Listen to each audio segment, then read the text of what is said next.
This week, the Food and Drug Administration announced hormone replacement therapies for menopause will no longer carry a black box warning about serious risks like breast cancer, heart attack, and stroke. Many medical professionals said the warnings are based on outdated science and discouraged women from taking these treatments. Here to add some context is Dr. Mariza Snyder, a clinician and the author of The Perimenopause Revolution. Dr. Snyder, thanks for joining us this afternoon. We appreciate it. Thanks for having me. I'm so happy to be here. Yeah, first explain for everybody what hormone therapy is and the effects that you've seen it have on women going through menopause. Mm.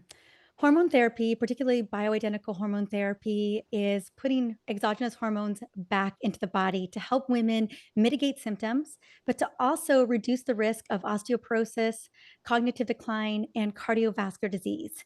For a lot of my patients, I have seen HRT not only mitigate their symptoms, particularly vasomotor symptoms like hot flashes and night sweats, but also brain related symptoms, cognitive symptoms like alertness and focus, or even mood symptoms.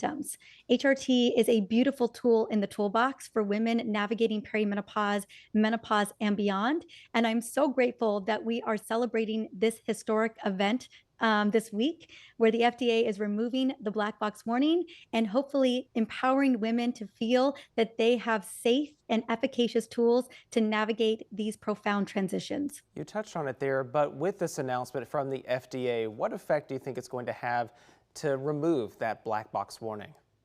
I think the first thing that we're going to see is that clinicians are going to feel more confident having conversations with their patients and more confident in prescribing hormone replacement therapy with their patients. From the woman's standpoint, a patient looking for support, they're going to feel safer knowing that this black box warning is removed and that they can advocate for themselves when they are experiencing symptoms, but also in terms of their long term health. I think it's important to note that HRT is a tool not only for symptom management, but also for supporting a woman's long term health and future proofing her health for many years to come. And Dr. Snyder, what would you say to women to look out for or ask their providers about when deciding whether hormone therapies are right for them? I love this question because it is important when we're advocating for ourselves to get the care that we deserve.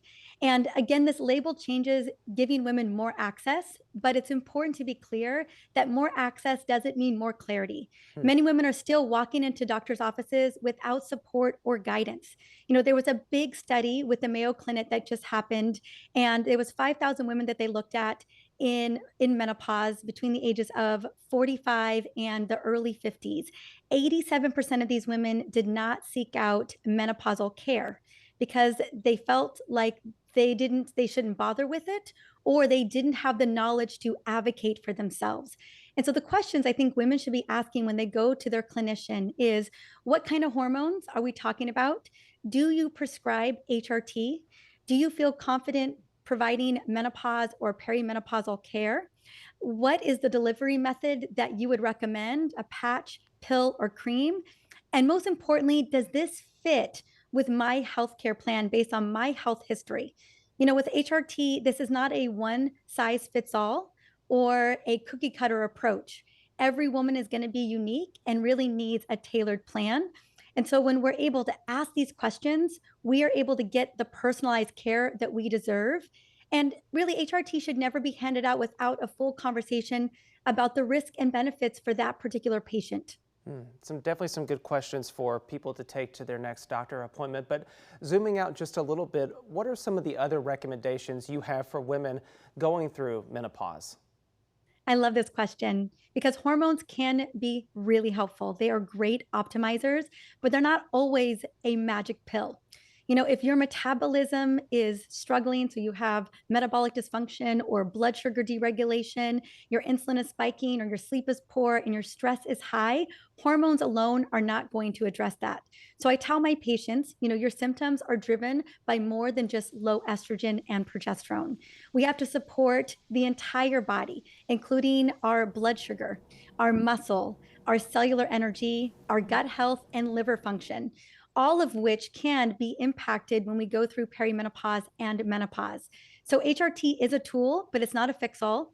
And you really need a holistic plan to actually feel resilient and strong as you navigate the most powerful chapter of your life. Okay, that is Dr. Mariza Snyder, who's been joining us. Dr. Snyder, thanks again for talking to us this afternoon. Thanks for having me.